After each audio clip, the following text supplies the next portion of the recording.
Assalamualaikum semuanya teman-teman, selamat siang. Semoga selalu dalam keadaan sehat, luar biasa hari ini ya teman-teman begitu. Dokter Hanskui, terima kasih banyak udah boleh hadir pada siang hari ini Ya, luar biasa ya.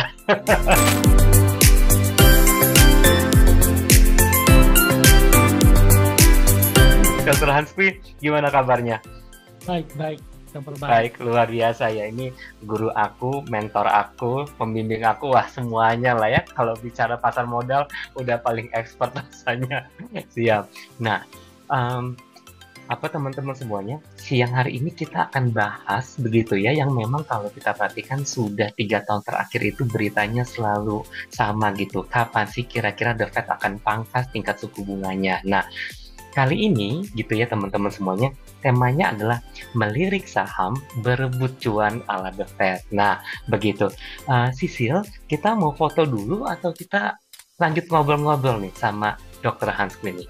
Oke, Dr. Hanskui, seperti yang kita ketahui dokter, kan memang sampai dengan saat ini kita selalu bahas begitu ya Dr. Hanskui tentang kapan sih sebetulnya The Fed itu akan pangkas tingkat suku bunganya.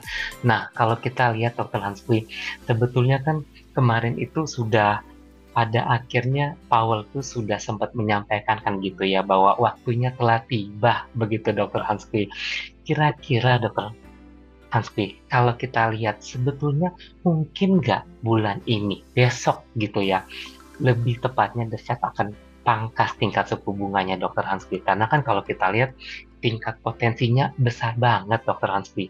Tapi biasanya The Fed itu suka PHP Dr. Hanskui. Gimana menurut Dr. Hanskui nih? Ya, makasih Pak Niko. Ya. Izin share screen ya. Ini Ya. tulisan saya tadi pagi keluar. Mantap Dr. Hanskui. Ya, Di konta nih Dr. Hanskui. Wah, langganan. Mantap. suku bunga tinggi berakhir gitu ya. Ini Ya. merefer pada kebijakan Federal Reserve ya yang potensi melakukan penurunan tingkat suku bunga gitu. Memang kali ini kelihatannya Fed mungkin sekali menurunkan tingkat suku bunga, tapi probabilitasnya penurunan berapa persennya ini mungkin yang jadi pertanyaan pelaku pasar ya. Ya, Beberapa hari lalu masih sangat kuat di angka 25%-an, tetapi tadi pagi kita lihat sudah 60% lebih ekspektasi Federal Reserve melakukan pemotongan bunga 50 basis point gitu. Nah, memang pertanyaannya era suku bunga tinggi itu udah berakhir atau belum ya. Ini saya menjelaskan tulisan saya di Kontan terkait hal tersebut ya. Jadi kalau kita lihat pertama Fed ini bukan yang pertama ya, tetapi ECB dan Bank Sentral Kanada dan beberapa bank sentral ya, Bank Sentral Swiss itu udah duluan melakukan pemotongan bunga.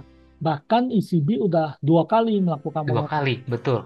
Jadi sebenarnya kelihatannya dunia udah sepakat bahwa sekarang trennya adalah menurunkan tingkat suku bunga sendiri gitu.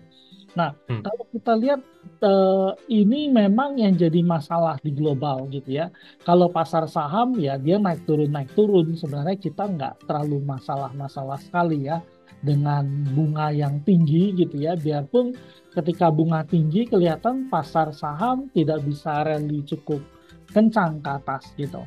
Tetapi higher for longer yang terjadi dengan suku bunga Fed yang tinggi ini udah berlangsung 2 tahunan dan ini cukup berpengaruh ya ke global. Kalau kita lihat hampir semua bank sentral di seluruh dunia itu melakukan kenaikan suku bunga. Mungkin yang nggak melakukan kenaikan cuman Yuan China sama Yen Jepang. Yen Jepang, betul dokter. Apa?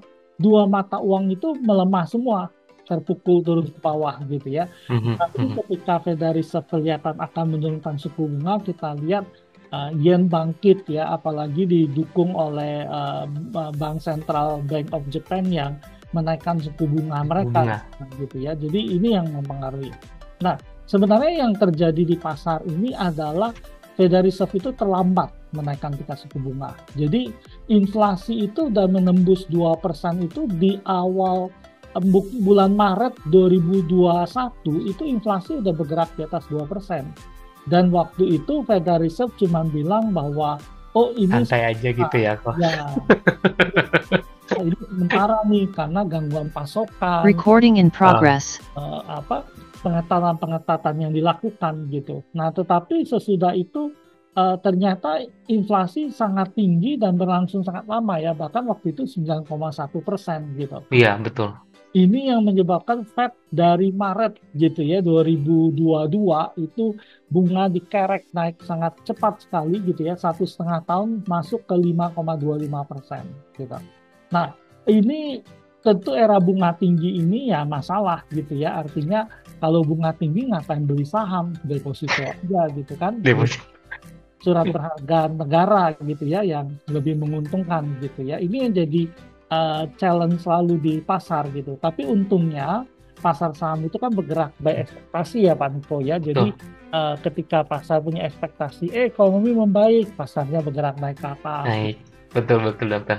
BI sendiri kalau cukup menarik gitu ya. Sebenarnya BI itu terlambat juga naikin suku bunga ya. Sampai Oke. Agustus kita Eh, baru mulai naikin bunga ya. Kita naik dari mm-mm. 4% sampai terakhir 6,25. Kita bahkan 6,25 betul dokter Hasbi. 2 kali Hmm, kenaikan ya karena terlalu dekat spread-nya gitu. Nah, betul. Indonesia itu kita beruntung gitu. Artinya pandemik selesai, harga komoditas mendadak booming gitu ya. Artinya waktu itu banyak negara yang stok komoditasnya menipis. Jadi begitu selesai pandemik mereka ngisi lagi gitu ya apa stok mereka. Kemudian kita beruntung juga karena ada perang Rusia Ukraina. Ya, itu batu bara naik ke 400-an gitu. Itu menarik Mhm. bagi kita. Artinya selama 2022 gitu ya Pak Niko mengikuti bond ya, Sun kita itu dijual sama asing luar biasa banyak Pak ya, dari Betul. misalnya 39-40% itu turun sampai 15% kan kepemilikan asing di sana. Nah, Betul dokter Hasbi. tengah outflow yang kencang tadi, rupiah kita nggak melemah karena booming komoditas ya. Nah, Betul. kita lihat dana asing masuk ke pasar saham. Nah, itu menguntungkan bagi kita. Tapi begitu normalisasi eh, harga komoditas di batu bara bergerak turun, sebagian komoditas turun gitu ya. Batu bara masih tinggi tapi turun gitu. Nah, rupiah mulai melemah gitu. Nah, itu yang terlihat ya higher for longer. Nah, itu yang memaksa BI juga naikin bunga ya yang cukup agresif ya yang terjadi di sana gitu. Jadi ini kelihatannya kali ini kita pikir kemungkinan besar Federal Reserve akan melakukan Akan fokus ya dokter Hasbi ya. saya pikir 25 basis poin ya, tidak seperti yang diperkirakan pasar sampai 50 basis poin. Baik dokter. Dok, kalau 25 basis point itu asumsinya kan ya dok. Kalau misal kata dokter Hanspi, tiba-tiba The Fed melihat misal kata ini mah dokter Hanspi bahwa oh data inflasi inti belum cukup turun, masih berada di kisaran 3%.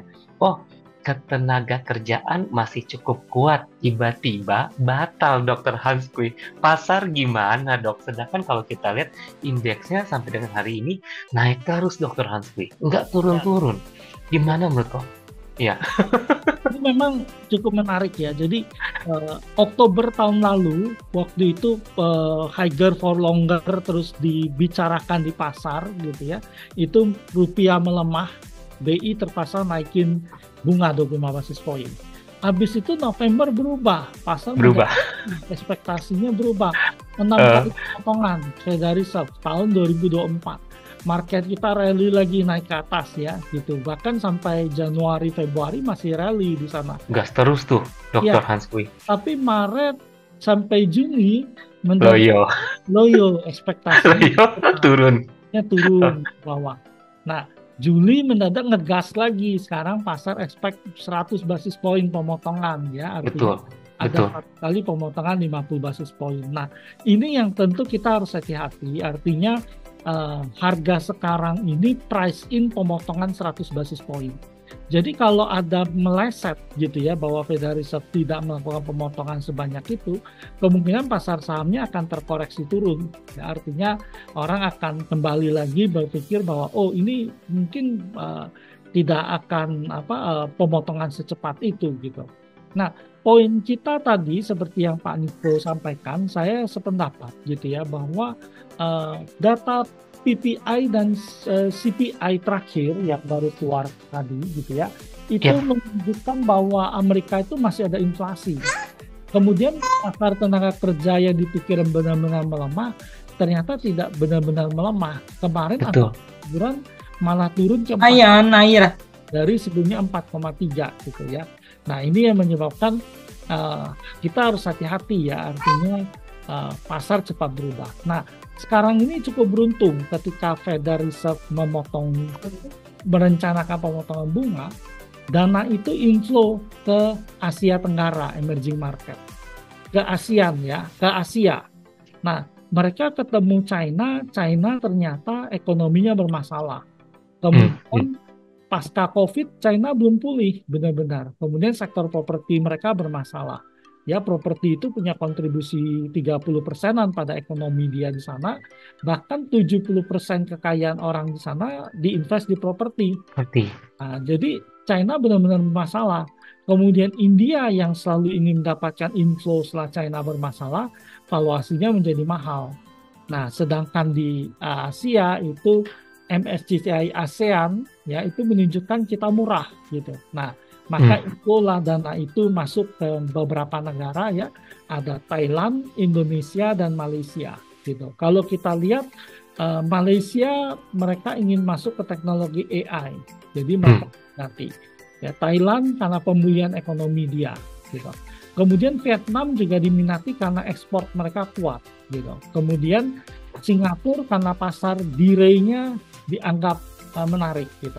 Nah, Indonesia kita punya kekuatan karena pertama disiplin anggaran. Ya, pasca pembacaan RAPBN dan APBN yang disahkan 2025 itu market positif ya karena defisit anggaran menipis ya. Kemudian potensi pertumbuhan ekonomi yang menarik gitu. Kemudian yang berikutnya adalah yield kita masih menarik di obligasi yield dan pasar saham potensi pertumbuhan masih menarik gitu. Nah, ini yang menyebabkan dana itu bergerak masuk ke pasar kita. Baik, Dokter Hanswi. Jadi kalau misalkan The Fed pangkas, kita masih cukup baik. Kalau The Fed misal kata tidak jadi pangkas, pasarnya ambiar nih ya, Dokter Hanswi ya. Ya, saya pikir kalau kali ini nggak pangkas, kayaknya kecil kemungkinan ya, karena Kecil ya, kecil. ya, karena terlalu jauh ya. Jadi tingkat bunga dia dengan 5,25 dengan inflasi mungkin 2,5-an gitu ya. 2,5%, betul. Agak kejauhan ya. Tapi Betul, dokter. poinnya adalah tulisan saya ya di ini ya, kalau dilihat lagi nanti Kontan ya. dilihat di kontan ini tulisan saya. Ini sebenarnya saya mengatakan bahwa tingkat bunga itu nggak akan turun terlalu cepat ya. Itu yang harus jadi Fed itu nggak mungkin dalam waktu sekejap nurunin bunga dengan cepat. Dia akan pelan-pelan, hati-hati.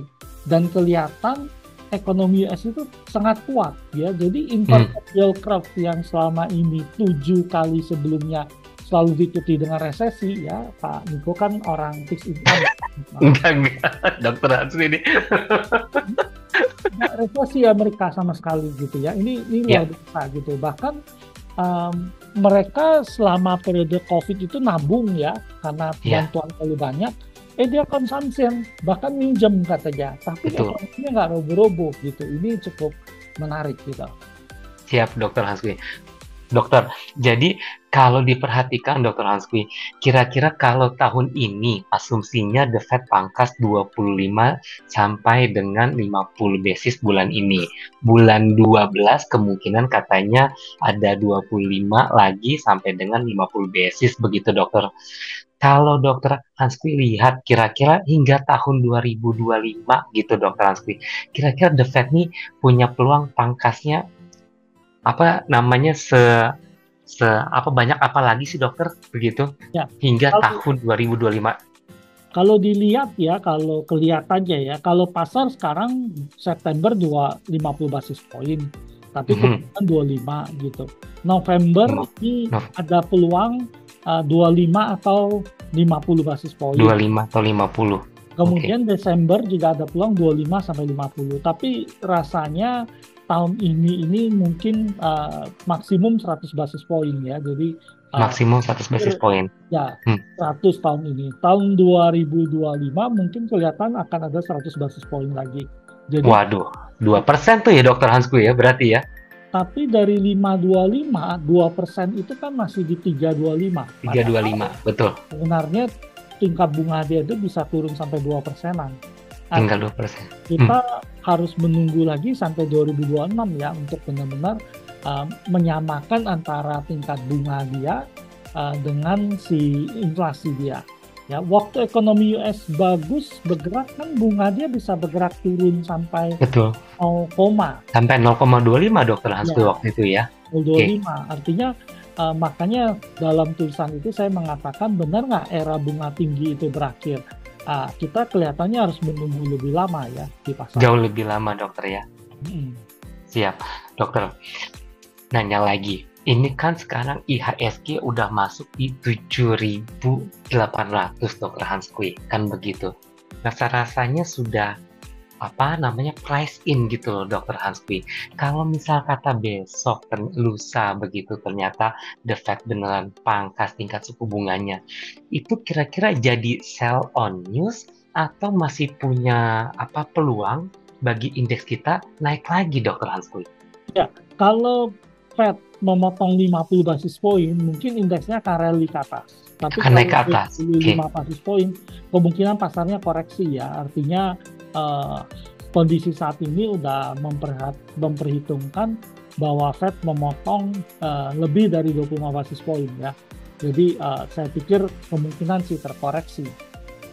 Siap Dokter. Jadi kalau The Fed pangkasnya 50, indeksnya berpotensi naik ke 8.000 ya Dokter ya? Kita harus hati-hati juga ya dengan hati-hati ya.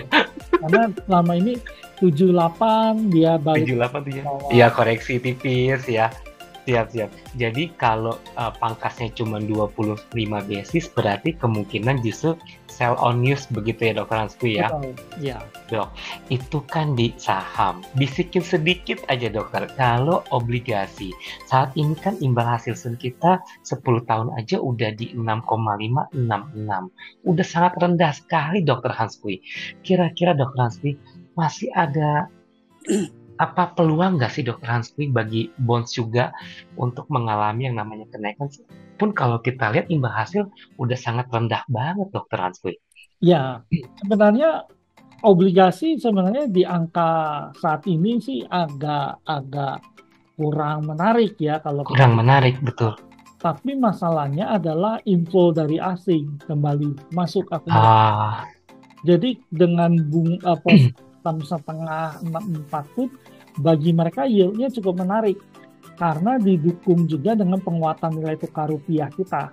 Jadi perkirakan rupiah itu menuju 15.000 gitu. Jadi itu yang menyebabkan mungkin bagi lokal terbatas gitu ya kita melihatnya, tapi mereka asing masuk cukup menarik ya. Artinya even pada level saat ini pun kepemilikan asing itu belum kembali ya. Masih 15%-an ya kayaknya di pasar SUM kita ya. Iya, betul Dokter. Jadi naik dulu sempat 38 ya, hampir 4 ya. Jadi mereka masih ada potensi untuk balik ke sini. Siap Dokter Hansku. Oke, lanjut lagi Dokter. Bisikin dong Dok, kalau misalkan The Fed ini pangkas tingkat suku bunganya, kira-kira Dokter sektor-sektor mana aja sih yang sebetulnya bisa berpotensi mendapatkan sentimen positif ini Dokter sebetulnya?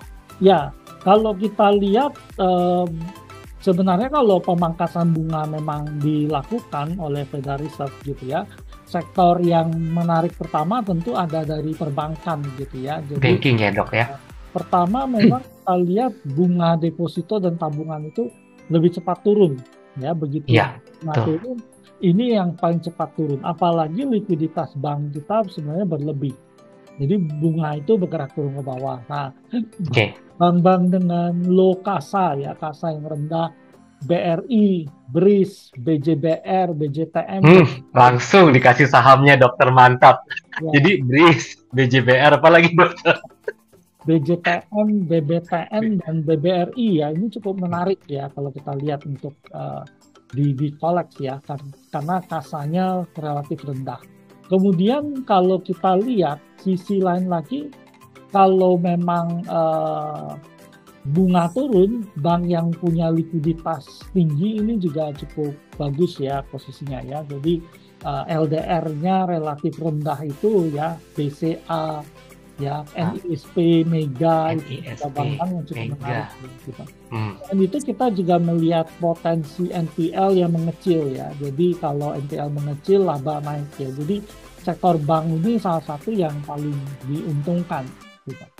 Nah, sektor lain datang dari retail gitu ya. Jadi Retail, oke. harapannya kalau kita lihat penjual retail kita Juni naik 4,5 gitu ya. Juni, Juli sama-sama naik ya dua ini ya. Kemudian kalau bunga turun, ekspektasi cukup besar pada konsumsi domestik yang meningkat. Ya. Jadi kita harapkan daya beli meningkat, konsumsi domestik meningkat gitu ya. Jadi retail ini jadi pilihan ya. Pilihannya itu ada di Aceh sama MAPI ya, dua ini cukup Aces menarik. sama Mapi. Itu dua itu ya dok ya. Ya, sektor Mayora menarik gak dok? uh, Mayora. Mayora di konsumer ya. Jadi konsumer juga harusnya terdorong naik ya. Jadi kalau kita lihat kemarin survei indeks kepercayaan konsumen kan naik ya di Naik bulan betul April. dokter. Kemudian ini kan ekspektasi bunga turun gitu. Jadi uh, kita pikir konsumer juga menarik ya. Ada di ICBP, Mayora, ICBP, bahkan Mayora. Sido ya. Apalagi Sido itu dok? juga menarik ya menurut kita di Sido. Sido, waduh, oke. Sido, ICBP, Mayora. Kalau INDF gimana dok? Nah, Masih oke nggak dok? ya, oke juga sih Indofood ya. Indofood ini Indofood oke lah ya dok ya. memang biasanya saham-saham Indofood, ICBP gerakannya lambat ya. Slow Cenderung but sure gitu dokter Hasbi. pelan-pelan. Dokter, tadi kan sempat nyebut juga MAPI dokter. Tapi dok, MAPI atau MAPA dokter sebetulnya? Mana yang paling bagus dok? Karena kan kalau kita lihat apa namanya MAPA itu kan memang bisnis core-nya gitu loh dok. Ya, ya. Boleh ya, dua itu juga bisa jadi pilihan ya, MAPA, MAPI. Tapi banyak orang lebih kenal MAPI ya. MAPI. Ya. Jadi, Siap dok. ya. Siap. Dok, kalau kayak LPPF, Plus gitu, itu udah nggak lagi ya dok ya sekarang kayaknya ya dok.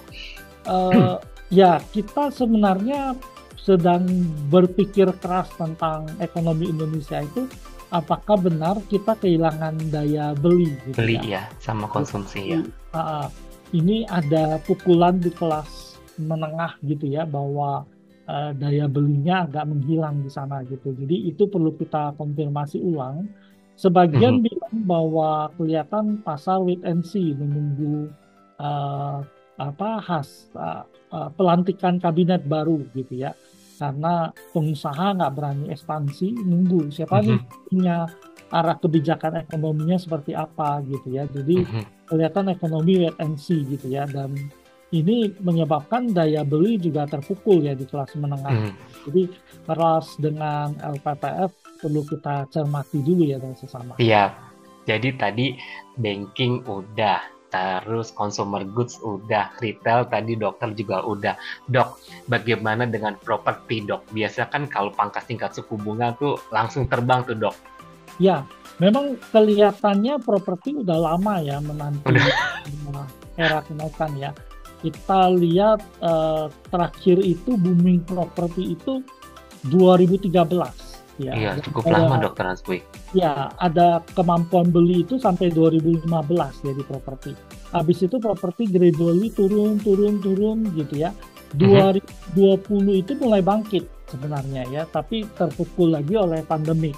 Jadi 19 akhir itu properti ada geliat, tapi 2020 terpukul pandemik ya. Habis tuh ya dok ya, sebetulnya ya waktu itu. Tapi dok, apa kita masih bisa lihat nggak sih dok, kayak CTRA, BSDE, SMRA, itu sebetulnya masih oke nggak dok menurut dokter? Kita maksudnya masih bisa ikut masuk gitu loh dok. Ya, rasanya masih oke ya menurut saya, karena Masih oke ya dok? era bunga tinggi akan berlalu gitu ya, bunga Mhm. akan gradually turun. Sebenarnya kita ada sentimen positif ya karena ada Kementerian Perumahan yang akan dibangun oleh pemerintah ya. Oh iya iya.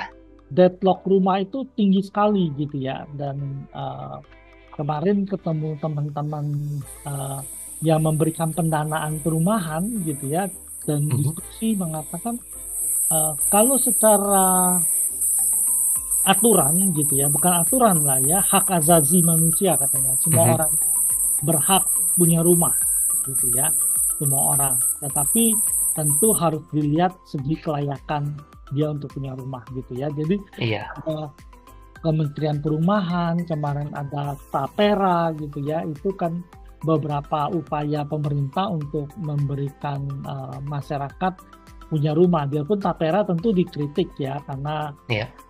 yang nabung dengan yang beli kemungkinan bisa beda gitu. Kemudian tabungannya berapa besar, bisa nggak di ujung periode ya, yang punya rumah nabungnya gede karena gajinya gede, tapi dia bisa beli rumah gitu kan. Iya iya. Yang tabungan belum punya rumah, nabungnya iurannya kecil. Nah, di ujung periode cukup nggak duitnya itu beli rumah gitu. Jangan-jangan nggak cukup juga gitu ya. Jadi itu jadi poin cukup penting gitu ya yang harus dilihat. Hmm.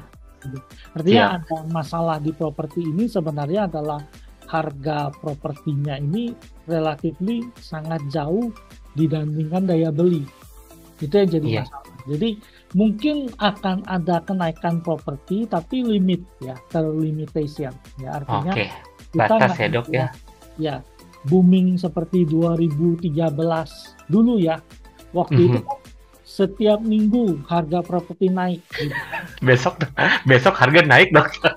Nah, dan itu jadi masalah karena sesudah naik itu orang ternyata nggak bisa beli kan. Oke, dok. Nanya lagi dok. Tadi semua sahamnya kan udah tuh ya dok ya. Satu lagi dok. Teknologi. Ini kalau kita lihat dokter, salah satunya tuh Goto yang bangkit dari kubur gitu loh dokter. Bayangin dari 50, 51, 52, sekarang dok itu bisa di 64 tadi, coba kita cek dulu sebentar. Saat ini ya 66 dok, udah plus 8,2% ini dokter. Ini masih menarik nggak dok? Goto 66 nih. Jadi memang gini, biasanya ketika bunga turun, salah satu yang jadi perhatian itu saham teknologi ya, karena Teknologi. mereka valuasinya itu jangka panjang ya, karena growth Ya, jangka panjang. Jadi kalau bunga rendah, cost of fund rendah, mereka diuntungkan. Nah kalau kita bergerak ke Amerika aja, itu rotasi gitu ya, dari saham ya, teknologi besar masuk ke saham yang lebih kecil gitu ya, bergerak ke sana. Nah, di Indonesia itu sektor teknologi kita ini ya sempat naik juga ya beberapa saat ini. Tapi masalahnya sektor teknologi kita ini isinya itu cuman beberapa saham. Mungkin 5 besar aja udah sedikit menguasai. lah ya dok ya. Nah, DCII, Goto, Got Buka, buka, Beli beli. gitu ya. Ada cuma beberapa ini yang gede gitu. Nah, Hmm, yang mungkin yang paling prospek memang cuman Goto. Tapi mantap ini. harus Bungkus bosku. harus membuktikan gitu ya bahwa dia bisa turn around jadi positif EBITDA-nya Iya, gitu. Karena itu yang ditunggu pasar ya. Artinya kalau dia belum bisa membuktikan EBITDA-nya positif, ya harga sahamnya itu naik turun ya. Biarpun siap kalau siap. dibilang dengan yang lain gitu ya, Hmm, buka itu positif, tapi karena dia betul. bingungan dana hasil IPO itu mau diapain. Jadi 9T loh dokter Hans Kui. ya Yang belum diapa-apain. dia Luar pintar. biasa dok. Itu kan dibeliin surat berharga negara, itu kan Betul, untung Sun gede. juga ya. Kalau Fed nurunin bunga, Sunnya kan untung gede gitu ya. Mhm. 500 miliarnya deposito, sebagian besarnya adalah surat utang negara. Jadi Obligasi itu ya dok. ya, Pinter juga dia dok. mereka berubah jadi perusahaan investasi ya, yang menarik. Jadi kalau Fed turunin bunga, itu dia untungnya meningkat naik gitu. Tapi ceritanya bukan di teknologi gitu ya. Nah, kemudian beli nggak kemana-mana sahamnya. Iya, Kemudian di situ-situ aja. DCII yang growth, cuma masalah DCII itu kalau kita lihat pernya 160-an, Kemudian book value-nya 38 kali, ya relatif mahal. Ngeri aku, Dok. Ngeri aku beli DCII. Mending membeli Goto ketahuan, Dok. Orang ya satu-satunya prospek di sana teknologi ya adalah Goto, kalau enggak orang membeli saham di global ya. Jadi Global ya, betul. macam masih melihat ini sama Ya. dengan Nvidia kali ya, si Oh iya, iya. NVIDIA Betul, dokter. Nvidia juga sangat tinggi sekali ya. Jadi Ya. orang akan lebih melirik mungkin Apple, Microsoft, Amazon, Iya. Google gitu ya, Hmm. daripada Nvidia ya yang kelihatan terlalu mahal. Dok, dua apa dari yang terakhir? Kira-kira dokter, besok kan juga pas BI Rate juga keluar nih, Dok. Kira-kira dokter, sejauh mana sih, Dok, bahwa Bank Indonesia kita cukup berani memangkas lebih dulu daripada The Fed? Kan begitu, Dokter Hanspi. Karena kan kalau kita perhatikan nih, dokter, akhir-akhir ini kayaknya udah ada gosip bahwa Bank Indonesia ini kayaknya lebih udah siap lah untuk memangkas tingkat suku bunganya sebanyak 25 basis point, dokter. Gimana pandanganmu, Dokter Hanspi? Ya, ini di tulisan saya di ujung ini bicara tentang BI rate gitu ya. Jadi pertama memang kalau kita lihat harusnya gitu ya, BI itu berani mangkas 25 basis point pada pertemuan 18 September ya. Jadi beberapa jam sebelum Federal Reserve melakukan pemangkasan bunga gitu. Nah, faktor pertamanya kalau kita lihat rupiah itu menguat cukup signifikan ya. Jadi cukup banyak penguatan rupiah dan kemungkinan masih akan berlanjut ya, lebih dari 6% gitu. Kemudian aliran asing masuk ke pasar kita itu cukup kencang ya, kalau kita lihat di saham, obligasi itu bergerak masuk dana kita ke sini gitu. Nah, di sisi lain tanda-tanda ekonomi Indonesia melemah. Kita lihat kemarin indeks aktivitas manufaktur ya itu terendah dalam 3 tahun terakhir. Ya. Kemudian ada deflasi 4 bulan terakhir ya. Iya, turun terus ya, Dok. Deflasi ini mirip dengan krisis 97-98 ya, waktu itu juga ekonomi deflasi dan terlihat ada pelemahan daya beli di kelas menengah ke bawah gitu. Menengah bawah, betul. Kemudian SRBI ya, ini musuhnya Pak obligasi. Musuh kita semua, Dokter Hanspi. Gara-gara SRBI kan pasar obligasi lesu, dokter, lesu. Sepi. Ya, orang beli SRBI aja 7% lebih. Tapi pada Jumat kemarin udah di bawah 7%. Betul. Artinya ini forward looking yang menunjukkan pasar expect bunga bergerak turun ke bawah gitu. Jadi berangkat dari itu sebenarnya biarpun kalau kita lihat survei yang dilakukan Reuters itu kan sebagian besar stay suku bunga ya. Tapi kalau kita berpikir harusnya BI cut 25 basis point ya pada pertemuan kali ini. Harusnya ya, Dok.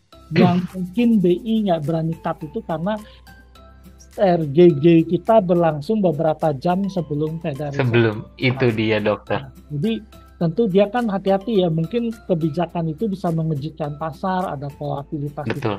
Gitu. Tapi kalau mau memberikan dukungan pada pertumbuhan ekonomi, memberikan dukungan pada pasar saham, harusnya pangkas ya, Dok.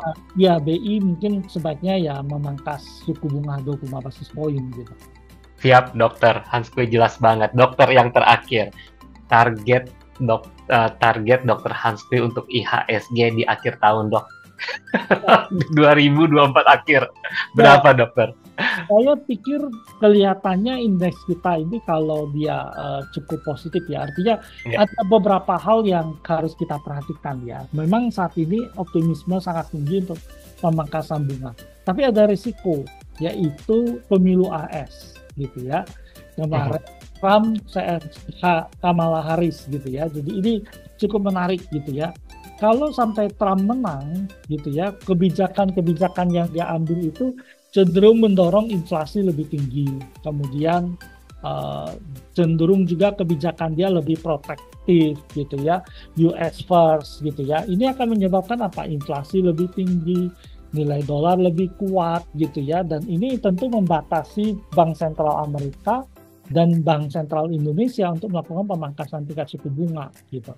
Nah, Tetapi tentu cukup menarik bahwa debat terakhir itu bergeser ya, Kamala Harris Betul, dokter. kan lebih memimpin. Harusnya harusnya apa menyalah gitu loh. Tapi kita harus hati-hati karena upaya pembunuhan kedua Trump itu bisa menaikkan simpati ke dia. Betul, betul Jadi dokter. itu sangat sulit diprediksi karena kenapa?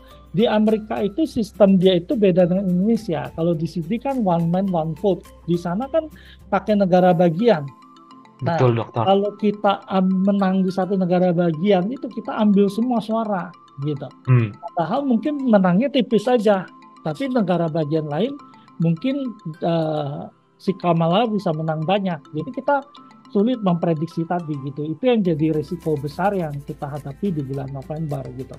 Jadi saya pikir kalaupun indeks kita melaju, optimisnya kita mungkin bisa sampai 7950-an gitu. 7950 nih dokter. Oke. Sampai dengan kalau level-level yang normal-normal aja kayak pikir sih 7850 itu cukup normal ya. Jadi kalau cukup oke ya dokter ya. Kita akan volatilitas di level-level saat ini ya, karena sesudah suku bunga dipotong kita nggak punya trigger positif banyak lagi. Oke. Yang kita Dok, tunggu di pasar. mungkin nggak berarti kalau tadi 7950 itu kan tipis banget dok. Kira-kira bisa nggak sih dok menyentuh 8000 dok? Ya pasar selalu ngetes angka ya, jadi kalau Ngetes angka terus di atas. dia pasti mau coba tes. Apalagi kan indeks kita didriven oleh beberapa saham aja ya di kenaikan. Betul, betul Jadi dok. mungkin sebagian teman-teman di sini juga merasakan, kok indeks naik, kok porto saya gitu-gitu aja. Begitu-gitu aja. Jadi ya sama kayaknya semua kisahnya, termasuk kita nih. jadi itu yang ya, jadi tidak sulit menaikkan indeksnya gitu ya. Ya. Tidak terlalu sulit Ya. menaikkan indeksnya gitu. Jadi Siap dokter. Terima kasih banyak dokter. Nah dok, ini kebetulan udah ada juga teman-teman kita nih. Itu dokter Hansku yang udah siap tanya. Begitu dokter nomor 1. Ini kebetulan ada banyak tapi kita pilihin 2 aja gitu ya karena waktunya terbatas. Yang nomor 1 dari Bapak Haikal gitu dokter. Bagaimana dengan Cepin begitu? Gimana menurut dokter? Karena ada kemudian perihal pergantian susu sapi ke susu ikan dalam program makan siang gratis. Nah, itu gimana, Dok? Kira-kira Cepin, dokter? Iya, iya. Ya, memang kalau kita lihat sih Cepin ini sebenarnya masih cukup menarik ya. Jadi salah satu masalah besar di negara maju seperti Indonesia itu proteinnya rendah ya. Salah satu protein terbesar penyumbangnya itu adalah di ayam ya. Jadi ini sesuatu yang cukup menarik. Tapi memang beberapa saat ini kan isunya adalah ayam berlimpah lagi diskon gitu ya. Jadi ayam berlimpah. Ya, agak ini gitu ya, agak ini. Tapi Cepin masih menarik ya dalam jangka panjang. Artinya kalau kita berharap Indonesia jadi negara maju, kita butuh protein lebih banyak, harusnya Cepin jadi pilihan. Kemudian susu ikan ya, susu ikan juga cukup menarik ya. Jadi karena gini, Indonesia itu kita importir susu gitu ya. Jadi program makan siang gratis dengan susu itu menimbulkan risiko. Ya, risiko kita adalah kalau itu kita apply gitu ya, anggaran besar, kita importnya gede, susu datang gitu ya, karena kita banyak susu gitu ya. Sapi di Indonesia itu banyak gitu. Tapi kalau kita ke kampung-kampung, sapi itu adalah keluarga artinya aset paling berharga dalam satu keluarga tadi gitu ya. Artinya kalau mereka nggak nikahan gitu ya, sapinya nggak dipotong atau nggak dijual gitu. Jadi dipelihara terus di sana. Nah, karena kita tidak punya industrialisasi sapi yang masif sekali, kita ini termasuk net importir susu gitu ya. Dan daging pun kita import ya. Kalau daging-daging itu sapi itu sebagian juga kita impor datang gitu. Jadi itu jadi question mark besar ya terkait dengan program susu tadi gitu. Jadi protein terbaik kita ada di ayam dan Cepin itu salah satu yang cukup ada di sana ya dok bisnisnya ya. Ya. Siap dokter. Dok, Ini dari juga yang terakhir dari Bapak Oki juga nih dokter, bahwa komposisi aset alokasi untuk tahun, uh, sorry, kuartal keempat 2024 dokter. Ini Pak Oki ini ada di MI juga dok, gitu. Oke. Alokasi aset untuk 2024 akhir, kira-kira dokter. Ya, kalau kita lihat ketika tren bunga bergerak turun ke bawah ya sebenarnya eh, obligasi itu salah satu yang cukup masih menarik ya biarpun kita berharap dengan yieldnya di 6,5 gitu ya. Ya, Saya advice di beberapa institusi investasi gitu ya pengelola dana kita dari awal tahun udah beli terus obligasi. Kalau kita lihat yield 71, 73 itu yang sebenarnya menarik di sana ya. Kalau udah 6,5 mungkin kurang menarik gitu ya. Tapi betul. uh, obligasi ini kemungkinan akan menerima manfaat paling gede ya ketika bunga bergerak turun ya. Jadi porsinya ya 30% kita pantas sematkan di area tersebut gitu. Kemudian yang kedua ya tentu kalau kita bisa kunci investasi yang yieldnya masih tinggi dalam uh, periode yang panjang itu yang menarik juga ya bagi kita ya. Berapa asuransi nawarin return yang bagus-bagus ya itu bisa dilihat tuh. Ada produk fixed rate dari asuransi yang resmi tentunya gitu. Nah saham kita pikir sih bisa dapat porsi lumayan besar ya. Jadi 50%-an bisa di saham gitu ya, 30%-an di bond, mungkin 20%-an di pasar uang ya karena selalu ada cash ya yang harus disisakan. Nah, Siap dokter Han. emas juga Silakan. satu yang menarik Emas. emas ya Oke. karena kelihatannya emas itu berpotensi sampai 29-an ya kalau Oh iya. ya. Dokter, kalau emas Antam atau MDKA dok? Ada satu lagi kan PSAB ya. PSAB juga, ya dokter. Ya, MDKA mungkin ya menarik. MDKA ya, satu MDKA. Terus yang kedua dok, Antam atau PSAB? Antam menarik juga sih. Antam ya, Antam. Kedua Antam, ketiga baru PSAB. Oke dokter Hanski. Dok, ini kebetulan kan apa dokter Hanski saat ini adalah Director di Institute for Financial and Economic Studies. Ini apa sih dok sebetulnya dok? Oh iya, Boleh ini di-share nggak dok? kita kajian gitu ya. Jadi kami dari Atmajaya University ya. Jadi kebetulan ngajar juga di sana. Saya ngumpul dengan teman-teman. Kebetulan teman-teman sana banyak yang jago di ekonomi, ekonometrika. Jadi kita mau buat kajian hubungan ekonomik dengan keuangan ya tentunya ya. Jadi sebenarnya kalau kita perhatikan pasar keuangan kita kan yang driven banyak kan data ekonomik semua ya. Jadi lebih banyak untuk kajian di sana gitu. Dok, ini juga masuk ke penyedia untuk data juga dokter? Atau hanya untuk kajian aja dok biasanya? Oh, kalau perusahaan penyedia data itu ada di pasar dana ya, di mana pasar dana. Oh, dokter juga ini juga nih, co-founder juga ya dokter Hanski ya? Di pasar dana itu ada data di sana ya, jadi banyak data saham, laporan keuangan, gitu, obligasi, kemudian data reksadana ya, cukup banyak data di sana. Jadi data ini cukup penting ya, krusial untuk analisis kita. Yap, dokter Hanski. Guru kita, mentor aku juga. Terima kasih banyak Dr. Hanski untuk waktu dan kesempatannya udah boleh hadir dalam acara hari ini. Tetap sehat, sukses terus buat Dr. Hanski. Nanti kita baru makan siang ya dok.